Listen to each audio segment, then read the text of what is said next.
Assalamualaikum warahmatullahi wabarakatuh. Kembali berjumpa dengan saya, Hersu Beno Arif dari Forum News Network.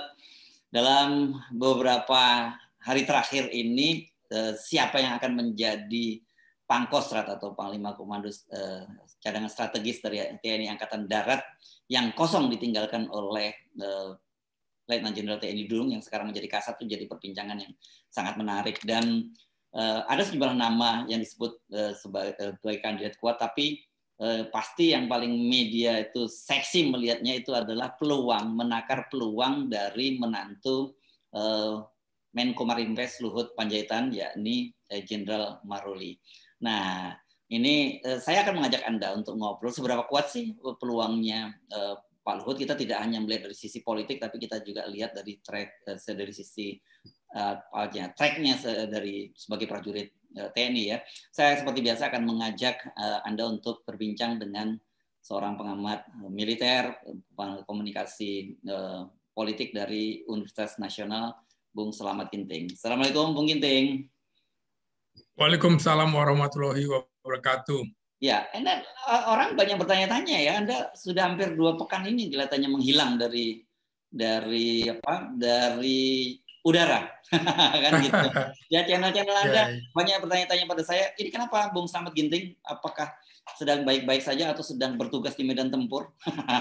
Karena 2 pekan tidak membuat konten. Iya, ya ini agak kurang sehat sedikit aja lah, tapi sudah pulih, jadi sudah muncul kembali. Ya, oke. Biasa itu penyakit-penyakit ringan saja. Penyakitnya saja, oke. Welcome back. Dan saya ingatkan bagi Anda semua, jangan lupa kalau Anda ingin mengikuti analisis-analisis tentang militer, juga komunikasi politik, Anda bisa subscribe di channelnya Bung Ginting, ini namanya S Ginting Official. Di situ ya, Bung Ginting ya. Ya betul. Ya. Jangan lupa silakan silakan like, share dan subscribe. Gitu. Saya jarang ngomong begini jadi sering terplekok-plekok. Oke. Makasih Bung. Ya, Bung Ginting, Anda sekarang kita ngomongin soal topik tadi ya, bahwa peluang orang selalu menyebut Maruli, dan itu sebenarnya kalau menyebut Maruli orang selalu menghubung-hubungkan kedekatannya dengan Pak Luhut Panjaitan. Tapi saya kira di luar itu kan ada faktor-faktor lain saya kira yang cukup berpengaruh ya, Bung Selamat Ginting, tentang siapa yang akan menjadi calon Pangkostrat. Pak Andika sudah menyebut bahwa semua bintang 2 itu yang eligible itu berpeluang untuk mengisi posisi itu, dan orang kemudian karena bintang 2 yang menyebut lagi-lagi orang seperti Maruli yang sekarang bintang 2 jadi Pangdam Udayana yang disebut berpeluang. Iya, Bung Hersu, ini sebuah kebetulan atau barangkali ada beberapa posisi bintang 3 Angkatan Darat yang harus segera diisi.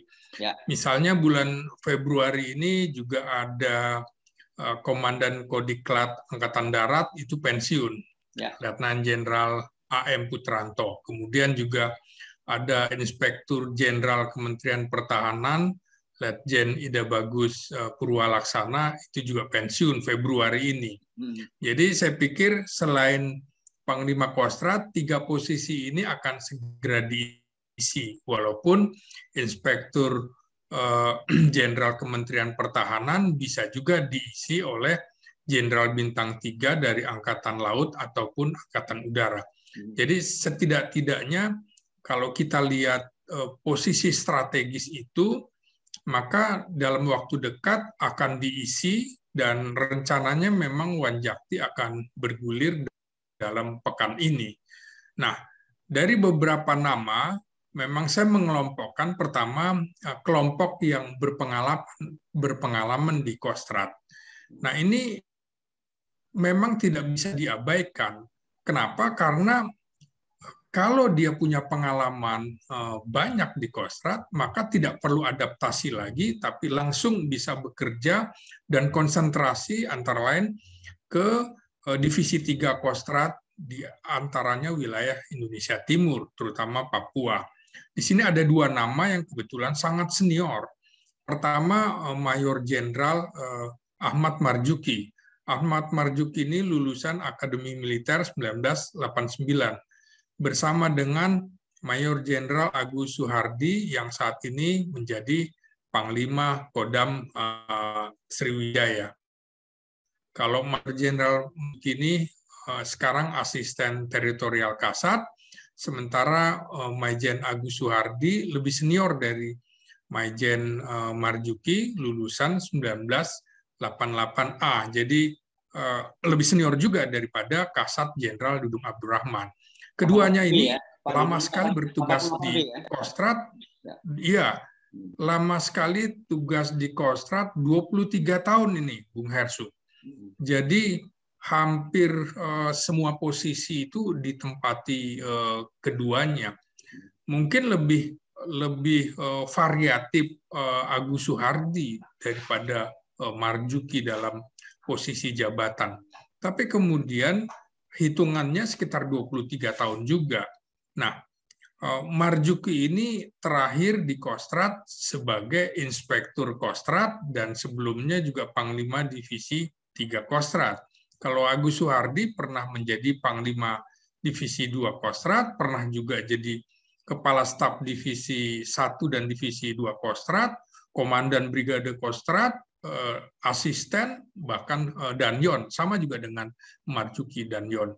Nah, cuma dari sisi pengalaman operasi, Marjuki itu barangkali termasuk perwira tinggi Angkatan Darat yang paling banyak punya pengalaman tugas operasi. Dia sekitar 12-13 kali, kalau Agus Suhardi masih berada di bawahnya pengalaman operasi tempurnya. Nah, ini dua orang ini mestinya tidak bisa dinafikan. Kalau bicara profesional dan pengalaman, keduanya yang paling layak, Bung Hersu, dibanding yang lain. Ini yang kedua, asli Kostrad gitu ya, yang ada maksud ini ya. Asli Kostrad. Jadi sebenarnya kalau mungkin juga prajurit Kostrad akan lebih senang kalau dipimpin oleh orang yang menguasai kultur Kostrad. Jadi nggak perlu adaptasi lagi, jadi ada kebanggaan juga. Nah, yang kedua, kelompok yang saya sebut lulusan terbaik Akademi Militer, yakni ada lulusan terbaik Akademi Militer 1990, Inyoman Santiasa yang saat ini menjadi Pangdam Kasuari di Papua Barat. Memang awal karirnya sempat di Kostrad, Bung Hersu, di Danton dan Danki itu ya menjadi komandan peleton dan komandan kompi di Batalion Infanteri Linut 328, Brigif 17 Kostrad. Nah, kemudian baru masuk ke Kopassus, bahkan sampai menjadi pucuk pimpinan Kopassus, Danjen Kopassus. Jadi pernah punya pengalaman di Kostrad juga.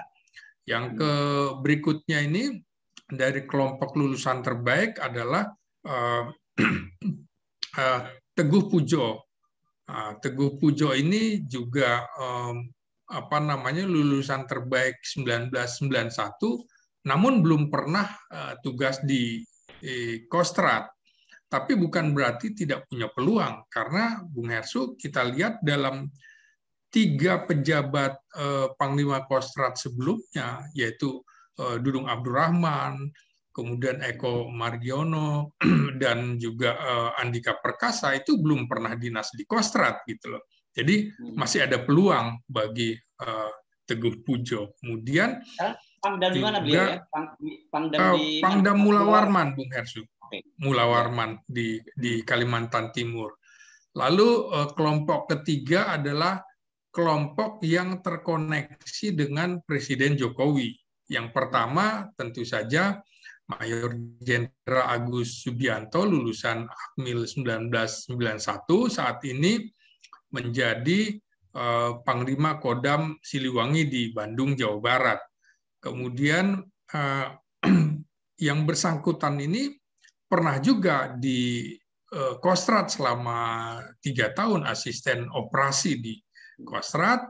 Kemudian yang lainnya memang lebih banyak di Kopassus.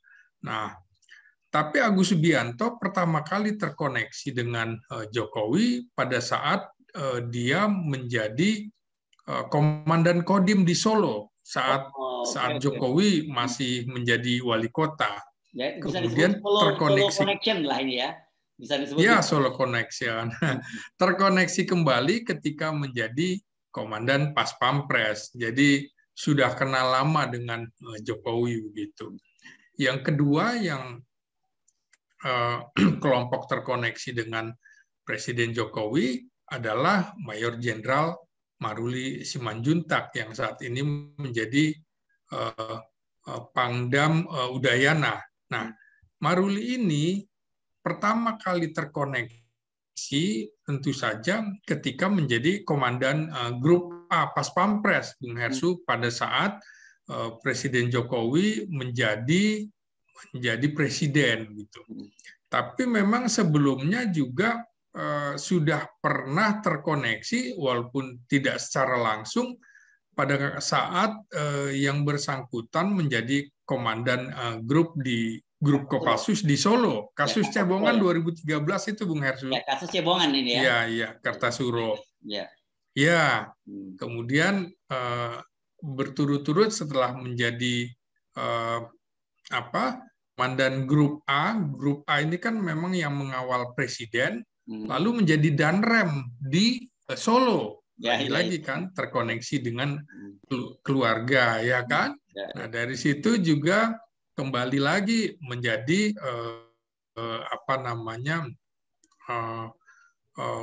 wakil komandan Kopas, wakil komandan Pas Pampres, kemudian kepala staf Kodam Diponegoro di Jawa Tengah, wilayahnya tentu termasuk Solo ya. Setelah itu kembali lagi menjadi komandan Pas Pampres. Jadi orang yang paling lama terkoneksi dengan Jokowi saat ini di lingkungan perwira tinggi TNI adalah Maruli Simanjuntak. Jadi setidaknya di atas angin Maruli Simanjuntak ini punya peluang paling besar dibanding rekan-rekan yang saya sebutkan tadi. Kemudian ada kelompok keempat yang tidak masuk dalam kelompok itu. Jadi mereka tetap saja masih punya peluang. Nah, tapi memang rata-rata kalau Panglima Kostrat dalam sejarahnya sejak tahun 60, 61, 62 itu semuanya background-nya korps infanteri. Jadi siapapun pangdam yang pernah siapapun pangdam dari korps infanteri maksud saya berpeluang juga untuk menjadi Panglima Kostrat. Yang menarik adalah Panglima Kostrat ini adalah satuan atau panglima terbesar dalam satuan TNI dibanding dengan yang lain. Memiliki sekitar 40-an batalion, maka kemudian dia sudah seperti wilayahnya ada untuk seluruh Indonesia. Ini kan satuan pemukul strategis. Jadi saya pikir juga siapapun presidennya berkepentingan Panglima Kostrat ini menjadi orang yang dipegangnya. Karena rata-rata ketika terjadi peralihan kekuasaan, peralihan kepemimpinan nasional, itu peran Kostrat itu sangat besar, Bung Hersu. Misalnya pada saat misalnya pergantian Pak Harto gitu ke Habibie, kita bisa lihat bagaimana kemudian Panglima Kostrat Prabowo Subianto dicopot barangkali. Itu juga menarik ketika pergantian dari Gus Dur ke Mega juga kita lihat bagaimana Panglima Kostrat Ria Mijat Triakudu itu perannya sangat besar sekali ketika apel di lapangan Monas menghadap ke istana gitu Bung Hersu. Jadi iya semacam 52 pada zamannya Pak Nas dulu ya.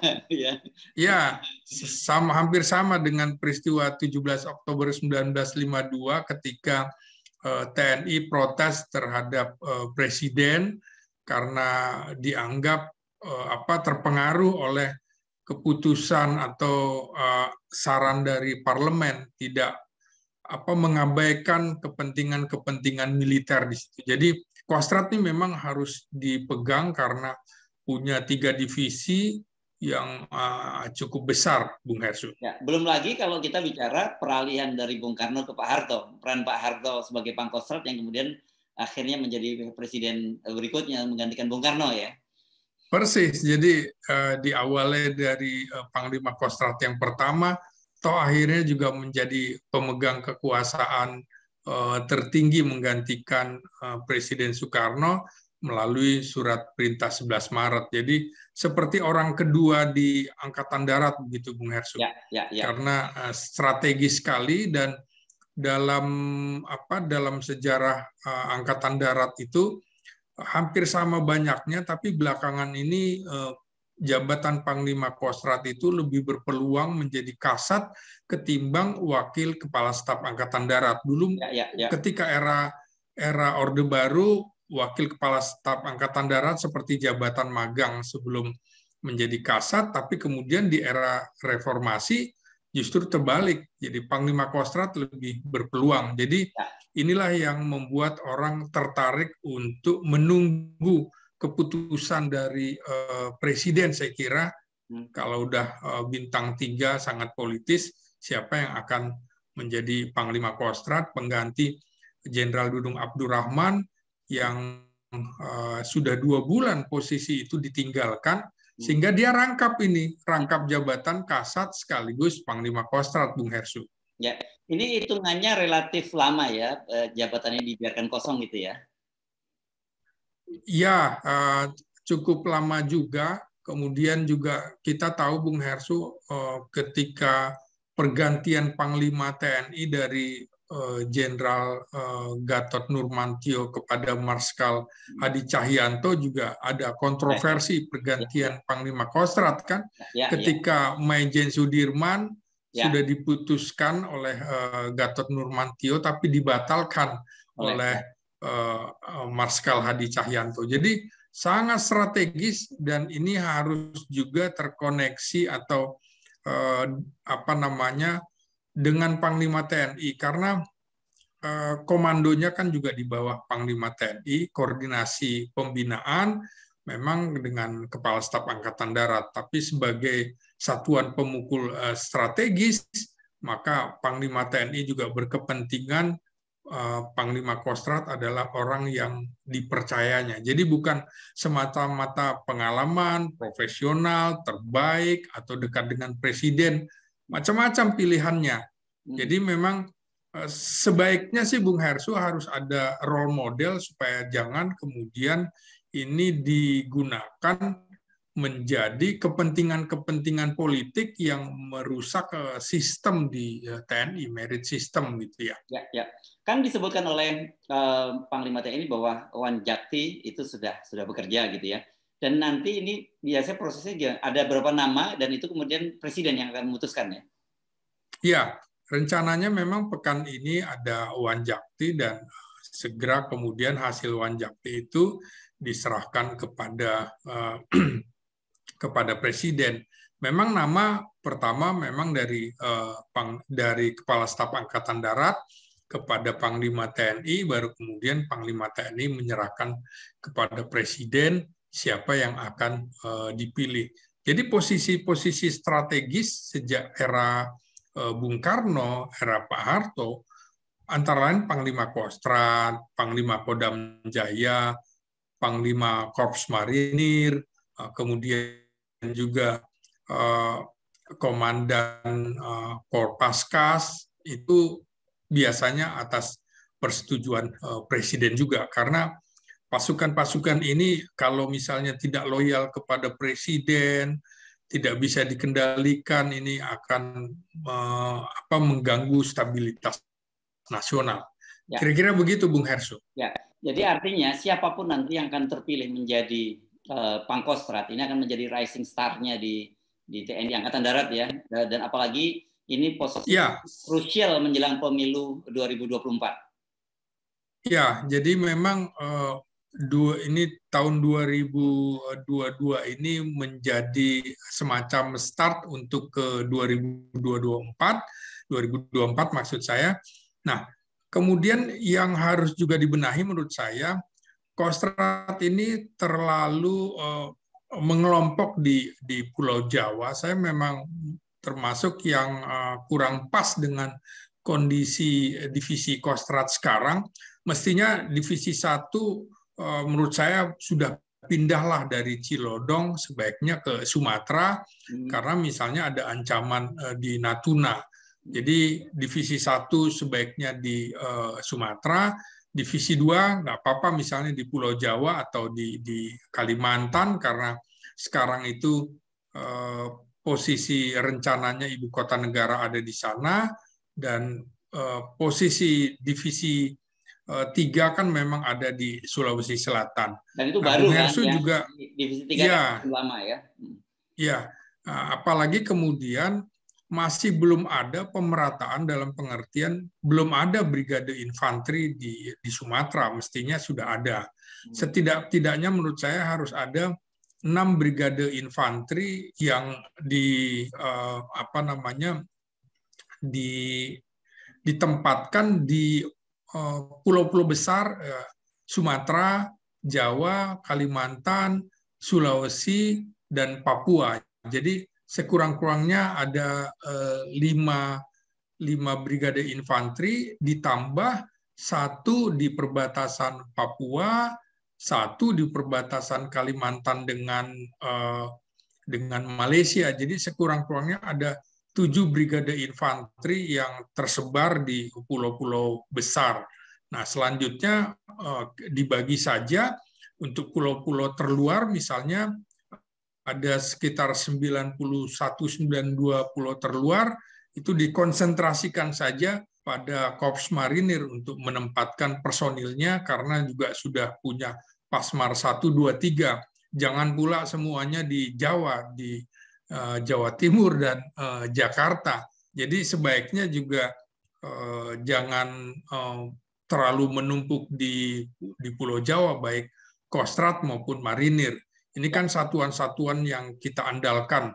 Jadi harus ada penyebaran dan ke depan kan seperti Panglima TNI bilang dalam waktu dekat akan disegerakan Komandan Korps Marinir menjadi bintang 3. Nah, ini juga penting untuk menjaga kedaulatan kita, terutama juga misalnya kita punya 22 pulau terluar itu dari 92 itu 22 ada di Kepulauan Riau, Bung Hersu. Kita tidak lihat belum banyak penempatan marinir di sana. Menurut saya sudah harus kita membagi itu. Karena lihat eskalasinya di Laut Cina Selatan ini saya kira menjadi sangat krusial sekarang. Ya, persis. Memang selalu jawabannya adalah terkendala dana. Menurut saya kita sudah harus berpikir barangkali tukar guling, misalnya Kostrad yang ada di Pulau Jawa dijual, kemudian diganti di Papua misalnya atau di Kalimantan, tukar guling. Begitu juga satuan-satuan marinir yang di Pulau Jawa, biarlah pengusaha beli itu tapi gantikan di tempat lain sampai selesai. Nah, ini kan juga sekaligus mendukung rencana pimpinan TNI bahwa nantinya bukan cuma Satgas yang ada di wilayah-wilayah konflik, tapi kemudian memang jadi satuan-satuan. Caranya misalnya memang sudah dari awal, misalnya lulusan Tamtama, Bintara maupun Perwira sudah sejak awal diberitahu bahwa penempatanmu di daerah ini, daerah ini. Jadi bukan mundur segala macam. Nah, inilah ya tantangan kita untuk menjaga kedaulatan kita yang sangat luas ini, Bung Hersu. Oke, kembali lagi kita ke soal kandidat ya. Ya. Kalau Anda yang tadi lihat cerita dari kronologi ada ceritakan dari track record mereka masing-masing, tidak berlebihan kalau kemudian orang menyebut-nyebut peluang Jenderal Maijen Maruli Simanjuntak itu yang paling besar ya. Satu, kan ada faktor politis, faktor kedekatan juga. Orang tidak bisa melepaskan begitu saja faktor bahwa dia menantu dari Pak Luhut, salah satu orang yang paling dipercaya oleh Pak Jokowi. Kemudian kalau dari sisi track record-nya kan Wapres, Pangdam Udayana. Jadi sudah Jenderal Bintang 2, mantap lah kira-kira posisinya begitu ya. Jadi dan Pas Pampres gitu kan. langsung. Jadi sudah mantap sebenarnya Bung Hersu. Oke. Walaupun memang termasuk paling muda usianya kan masih 52 tahun, artinya masih panjang. Juga paling muda ya? Ya, angkatannya masih paling muda ya? Angkatan paling muda, usianya juga baru saja 52 tahun pada Februari ini. Dan yang bersangkutan sebenarnya juga sudah pernah memimpin Kostrad ketika menjadi perwira pertama itu dulu pernah menjadi komandan detasemen tempur Cakra. Ini gabungan, satuan gabungan Kostrad dan Kopassus. Jadi pernah juga bersinggungan dengan Kostrad ya. Jadi walaupun kemudian lebih lama di Kopassus tentunya. Nah, menarik memang figur Maruli Simanjuntak ini tidak terlalu banyak berkomentar di media massa, tapi bukan berarti yang bersangkutan bersembunyi, tidak. Tapi menjawab pertanyaan wartawan barangkali termasuk yang jarang bersinggungan dengan wartawan, tapi yang bersangkutan juga bukan alergi dengan wartawan, pasti juga mau menghadapi wartawan dengan jawaban-jawaban yang khas Maruli. Sebenarnya yang bersangkutan cukup familiar Bung Hersu, orangnya bukan mentang-mentang begitu ya, karena teman-teman di istana misalnya ketika ditanya gimana sih kondisi atau gaya Maruli ketika menjadi komandan Pas Pampres, ini kan kita bisa lihat ketika mengawal Presiden Jokowi di kereta api, kemudian mengawal di tempat nelayan gitu. Dia punya ciri-ciri khas tersendiri, agak beda gayanya dengan ketika Jenderal Andika Perkasa menjadi komandan Pas Pampres. Jadi memang punya karakter dan kultur yang berbeda. Nah, tapi memang tidak bisa dinafikan punya peluang besar, walaupun masih ada Agus Subianto yang barangkali bisa saja diberikan kesempatan lebih dahulu karena usianya sudah 54 tahun. Nah, Maruli kan panjang misalnya, Bung. Misalnya sekarang usia 52, 2 tahun jadi Panglima Kostrad, masih 54 tahun, masih 4 tahun ke depan. Belum lagi kalau ada rencana perpanjangan usia pensiun perwira tinggi menjadi 60 tahun. Jadi kemungkinan bisa saja, tapi kalau kita melihat Kapolri lulusan 91 juga sudah menjadi bintang 4, maka bisa saja kemudian Maruli seperti pernah saya tulis tahun 2014 bisa juga melalui jalan tol, artinya bisa saja kemudian dipercepat menjadi Kasat kalau kemudian kali ini menjadi Panglima Kostrad, karena Jenderal Dudung Abdurrahman kan akan mengakhiri tugas sekitar 2023 Desember. Artinya sebelum terjadi peralihan kepemimpinan nasional, Jenderal Dudung juga akan selesai menjadi Kasat. Jadi ada waktu sekitar 2 tahun, apakah kemudian Maruli yang akan jadi atau Agus Subianto yang kemudian jadi. Seperti saya katakan tadi di awal,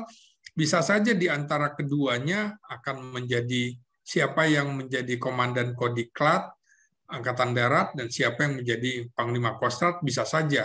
Dan kemudian kita tidak bisa menafikan keprofesionalan tadi Maijen Marzuki dan Maijen Agus Suhardi yang barangkali dirindukan juga oleh prajurit-prajurit Kostrad karena sangat lama, 2/3 dari karir mereka ada di Kostrad. Dan juga bukan tidak mungkin Maijen Santiasa dan Teguh Pujo Rumekso akan menjadi Panglima Kostrat. Semua terbuka kesempatan, walaupun di atas angin tetap Maruli Simanjuntak, karena Bung Hersu juga bilang tadi terkoneksi dengan Menteri Luhut Binsar Panjaitan yang menjadi orang kepercayaan Presiden Jokowi. Jadi semua sangat mungkin. Kira-kira begitu, Bung Hersu. Dan jangan lupa, Bung Ginting, sudah hampir dapat dipastikan bahwa Pak Jokowi itu akan mengakhiri masa jabatannya tahun 2024. Karena partai politik, terutama partai justru pengusung Pak Jokowi sendiri, PDIP dengan tegas menolak 3 periode dan juga menolak perpanjangan masa jabatan 3 tahun. Artinya, kalau dari sisi kepentingan politik, ya kalau Maruli mau mencapai puncak karirnya sebagai pimpinan TNI, sekaranglah saatnya yang paling tepat. Saya kira faktor-faktor politis itu tidak bisa kita nafikan begitu saja ya, Bung Slamet Ginting. Iya, persis. Jadi 2024 itu tidak bisa dilepaskan dari kepentingan politik. Tapi lagi-lagi menurut saya sebaiknya militer jangan ditarik-tarik ke ranah politik praktis. Militer tetaplah ranahnya adalah politik negara, bukan politik praktis. Konsentrasinya siapapun menurut saya yang akan menjadi Pangkostrat harus tetap menjaga kepentingan negara. Jadi siapapun, karena memang yang menarik nanti adalah siapa yang bisa menjamin stabilitas ketika terjadi peralihan kepemimpinan nasional. Nah, Kostrat adalah ujung tombaknya, karena markasnya juga adalah markas satuan yang paling dekat dengan istana adalah Kostrat. Oke, tetapi saya kira karena bagaimanapun jabatan ini level itu jabatan politis, jadi faktor politis itu sangat sangat menarik. Dan nanti sebenarnya dengan kita bisa melihat dengan siapa yang dipilih menjadi Kostrat itu, kita juga bisa melihat bahwa barometer politik itu kemana. Kecenderungannya akan kita bisa lihat di situ ya. Karena jadi masih ada percaturan politik tingkat tinggi juga yang barangkali nanti kita akan lihat percaturan dari langkah bidak dan langkah perwira seperti apa seperti catur, kita bisa kira-kira memprediksi, Bung Hersu. Ya, ini kan masa-masa krusial. Sekedar mengingatkan kembali, itu saya kira ini apakah Pak Luhut, Pak Jokowi juga pasti belajar dari pengalaman dengan Jenderal Riamizat, yang di akhir masa jabatan Ibu Megawati dinominasikan menjadi Panglima TNI, tetapi karena masa peralihan dengan Presiden SBY kan kemudian ditarik pencalonan dari Pak Riamizat. Saya kira faktor-faktor begini kita nggak bisa menafikan, Bung Ginting. Sama, Bung Hersu, bagaimana kemudian Susilo Bambang Yudhoyono akhirnya tidak menjadi kasat juga ketika era Gus Dur. Jadi memang ada pertimbangan-pertimbangan seperti itu, dan juga kita tahu Hendro Priyono yang tinggal dilantik menjadi Panglima TNI pun akhirnya malah kembali Wiranto menjadi Panglima TNI. Jadi menarik, Bung Hersu, semuanya bisa kita kaji kasus per kasus itu. Kalau Pak Hendro dan Pak Hendro sudah menggunakan pakaian dinas dan bintang 4 ya, tinggal dilantik sebenarnya. Tapi jadi saya sepakat dengan Anda bahwa soal-soal harusnya TNI ini jangan terlalu ditarik-tarik ke ranah politik, tapi kita juga tidak bisa naif. Soal-soal tarikan-tarikan itu sangat nggak bisa kita nafikan. Oke, terima kasih Bung Ginting. Jadi perkiraan Anda pekan-pekan ini atau paling pekan depan saya kira ya, setidaknya kita sudah dapat. Ya, paling lama pekan depan itu sudah akan diputuskan. Tidak bagus juga posisi Panglima Kostrat itu masih dirangkap oleh Kepala Staf Angkatan Darat, dan bukan kali ini aja, Bung Hersu. Banyak kasus. Wiranto juga rangkap jabatan, kemudian juga Gatot Nurmantio juga cukup lama kemudian sampai diserahkan kepada Jenderal Mulyono sebagai Panglima Kostrat pengganti Gatot Nurmantio. Jadi ada kepentingan-kepentingan politis juga yang membuat posisi ini cukup lama diputuskan, walaupun memang pertimbangan seperti Jenderal Andika Perkasa, Panglima TNI, mengungkapkan bahwa Wanjakti itu rutin 3 bulan, tapi mestinya dalam kondisi-kondisi seperti sekarang sebaiknya segera diisi gitu. Begitu misalnya ada Panglima Kostrat menjadi kasat, maka harus ada penggantinya. Jangan lupa ketika kemudian Joni Lumintang itu menjadi Panglima Kostrat sekitar 17-18 jam sebelum Jamari Camniago mengambil alih menjadi posisi Panglima Kostrat. Jadi untuk mengganti Prabowo Subianto dibutuhkan waktu yang cepat. Nggak boleh ada kekosongan kepemimpinan.